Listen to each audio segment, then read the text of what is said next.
मैं 3 बात आपको बताना चाहता हूं। ये 3 बात हम सबके जीवन में होनी है। 3 बात। पहली बात, अपने आप में आपको ईमानदार होना है। अपने आप में आपको ईमानदार होना है। आप अपने जीवन में तब तक उन्नति नहीं कर सकते जब तक आप अपने जीवन में ईमानदार ना हो, जब तक आप अपने आप में सच्चे नहीं हो। इसका मतलब है आपको अपने विवेक के साथ सहमत होना चाहिए। हमारा मन हमें धोखा देता है, लेकिन हमारा विवेक हमें धोखा नहीं देता है। हमारा विवेक जब हमें कहता है कि हमने ये गलत किया है, तो हमें उसके साथ सहमत होना चाहिए। हमें अपने विवेक के साथ हां करना चाहिए और अपनी गलती को स्वीकार करना चाहिए। इसे कहते हैं अपने आप में सच्चा होना, अपने आप में ईमानदार होना। परमेश्वर ने हम सब के भीतर विवेक को रखा है। अगर आप उस विवेक को सुनेंगे तो विवेक आपको सत्य को बताएगा और उस सत्य को आपको स्वीकार करना है। आपका विवेक आपको कहता है कि ये तूने पाप किया है। आपका विवेक आपको कहता है कि आपको बाइबल पढ़ना चाहिए। आपका विवेक आपको कहता है आपको हर दिन प्रार्थना करना चाहिए। आपका विवेक आपको कहता है आपको कलीसिया में जाना चाहिए और ईमानदार होना चाहिए। आपका विवेक आपको बताता है कि आपको परमेश्वर के साथ चलना कितना जरूरी है। जब आपका विवेक आपको ये कहता है, तो आपको अपने विवेक की हां में हां मिलाना चाहिए और अपने विवेक के साथ सहमत हो जाना चाहिए। इसे कहते हैं अपने आप में ईमानदार होना। लोग अपने विवेक को दबा देते हैं और अपनी इच्छाओं को ऊपर रखते हैं। विवेक चाहता है कि आप क्षमा करके परमेश्वर की क्षमा को पाएं, लेकिन आपका मन कहता है कि इसको क्षमा क्यों करें, इसने बहुत बड़ा गुनाह मेरे विरुद्ध में किया। तो आपको अपने आप में सच्चा होना है और अपने विवेक को सुनकर उसके साथ सहमत होना है। पहली बात। दूसरी बात, परमेश्वर आपके बारे में सब कुछ जानते हैं।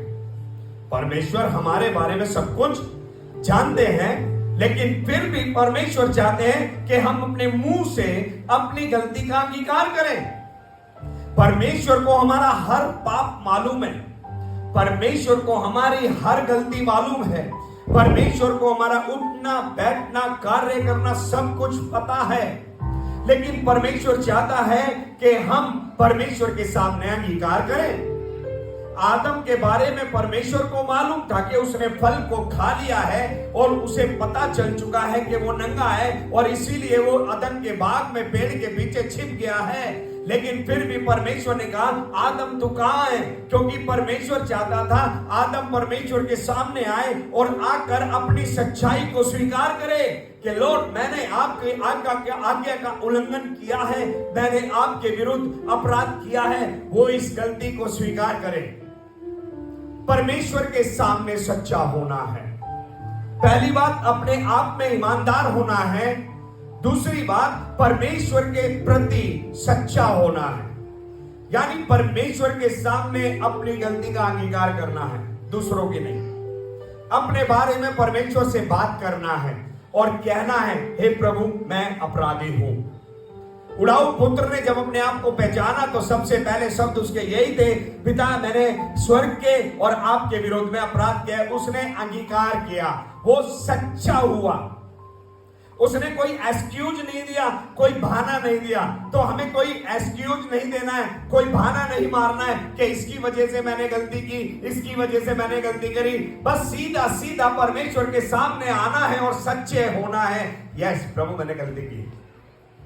आदम ने परमेश्वर के सामने यही गलती की कि एक तो आज्ञा का उल्लंघन किया, दूसरा प्रभु ने जब पूछा तो उसने अपनी जो है बीवी के ऊपर अपनी उंगली को उठा लिया, ना कि उसने सीधे सीधे शब्दों में कहा प्रभु मैं अपराधी हूं, मैंने आपकी बात को नहीं माना।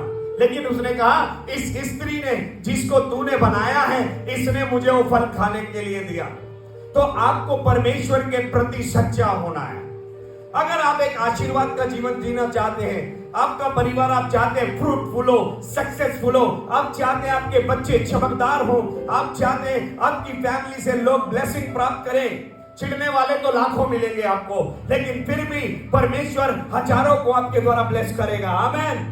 तो हमें उन लोगों की तरफ देखने की जरूरत नहीं है जो हमसे चिढ़ते हैं, हमें उनकी तरफ देखने की जरूरत है जो हमसे आशीष पाते हैं। हालेलुया। परमेश्वर हमारे द्वारा फ्रूट मिलाएगा, हमें उस फ्रूट की ओर ध्यान करना है। इसलिए हमें परमेश्वर के सामने सच्चे होना है कि हम फल ला सके। परमेश्वर का वचन हमें इस बात को स्पष्ट करता है। तो प्रभु के सामने जो है सच्चे होना है। तीसरी बात, एक दूसरे के सामने सच्चे होना है।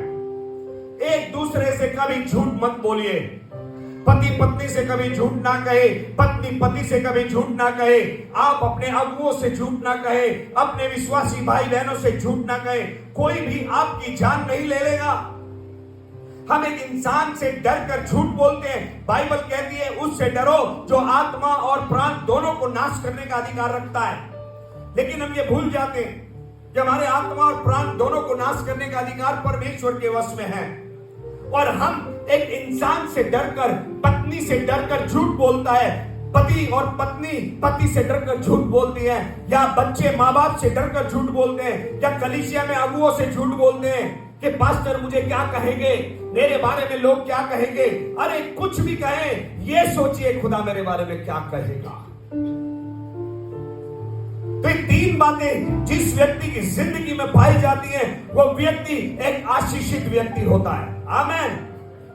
तो ये तीन बातें याद रखिए। पहली, अपने आप में ईमानदार होना है, अपने विवेक के साथ सहमत होना है।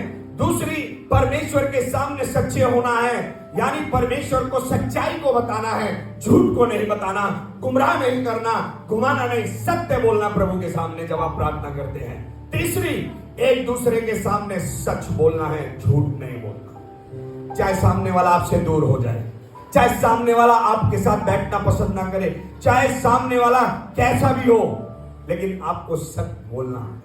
आपकी बात हां की हां और नहीं की नहीं होनी चाहिए। हालेलुया। प्रभु की स्तुति हो।